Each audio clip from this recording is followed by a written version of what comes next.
Alright, video number 2. Please don't copyright me, lo-fi girl, I love you. So right off the bat, social media is a very important tool. It was intended as a tool to connect people, to expand people's reach to other people, and you know why social media exists, right? It was intended for a good reason when it began. And it still is a very powerful tool. That's what it was intended for.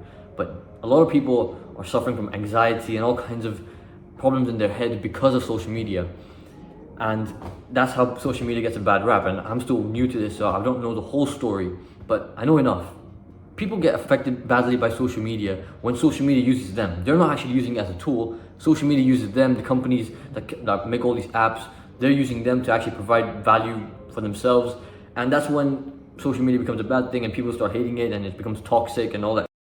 And creators who want to make things on social media when they're new to it, they feel the same thing, or maybe even more than the average people who just post their stuff. If you're someone who wants to build a personal brand, and by making videos about whatever topic it is you want to talk about, whatever it is you do, if you want to create a personal brand on social media, I'd argue you feel the anxiety quite a bit more than the average person. In order to optimize your potential and the amount of work you get done and how well you do it, as creators, you'd want to make social media that one place where the anxiety is minimized as much as possible. And I think the way to do it is, for me, right now, literally 10 minutes before I started filming this video, I was on Instagram and I clicked on some person's profile and I saw the people they're following, and I just got flashback of memories and from people from high school and the past year and all this shit, and memories started flooding and all the anxiety, all that shit that, of course, all young people go through, especially induced by social media. It all went through my head and I'm like, all right, this shit has got to stop.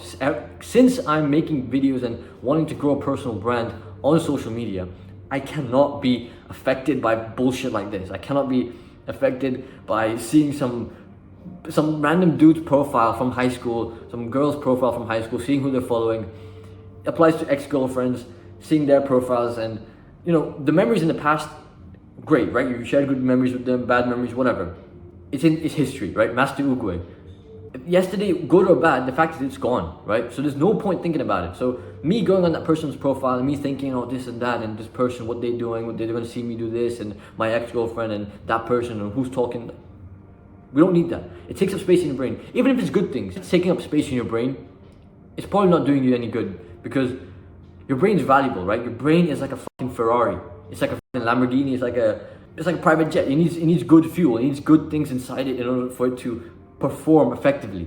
So you putting bad shit into it, like, it's really important what you put in your brain. And all this stuff, all this overthinking about the past and this and that and all these people, it's not doing any good. So the people from my high school, a lot of them are my close friends and I want them to be around me, of course, 100%. But most of them, the exes and then the friends and the friends and the people you don't like, you don't need them. You literally don't need them. There is no point of having them there. Of course, you kind of want to flex on them, your success and everything, but that's the catch. Either you want to flex on them or you want to be successful. It's one of the two. And of course, once you really do become successful, the flexing will happen on its own. You won't need to care. And I'm going off here, but the point is, I think that's what I'm gonna have to do. And it feels scary, like, oh no, but like, she follows me and I follow her back, and then it has to go, man. Look what's happening right now. It takes space in your brain. And of course, I'm making content and video out of it, but imagine all the other times during the day, during the weeks, during the months, during the years, you might spend maybe 5-10 minutes every few days thinking about them and that, and it takes up space in your brain, man. And when this happens consistently, especially when you're using social media as often as maybe creators, or you just use it, and you see these people, and these kinds of wasted times and wasted brain cells will happen often, and you don't need that in your life. And you could use that time, that energy, to actually do the things you want to do. The whole point is I think I'm gonna delete everybody, or like delete a lot of those people, just like unfollow them, get rid of them. It's gonna be harsh, but it's how I want to operate. Of course, not my close friends or the guys who support me. Of course, I keep them around. Of course, 100%. I support them. They support me. Fantastic. But the people that don't, the people that take space in your brain, you seeing all these people, your primal brain will be too busy trying to validate yourself, because we're humans. We want to be in the community. So when you see these people you're trying to impress, it just takes up space in your brain, time in your brain. And the reality is, nobody gives a fuck. Nobody cares if you unfollow them. Nobody cares if you stop watching their shit. Nobody gives a fuck. Nobody does. I shouldn't cuss. I don't want to ruin my channel from the start, but nobody gives a damn. So go do the thing you want to do. And that's it for this video. And I will catch you in the next one. Peace out.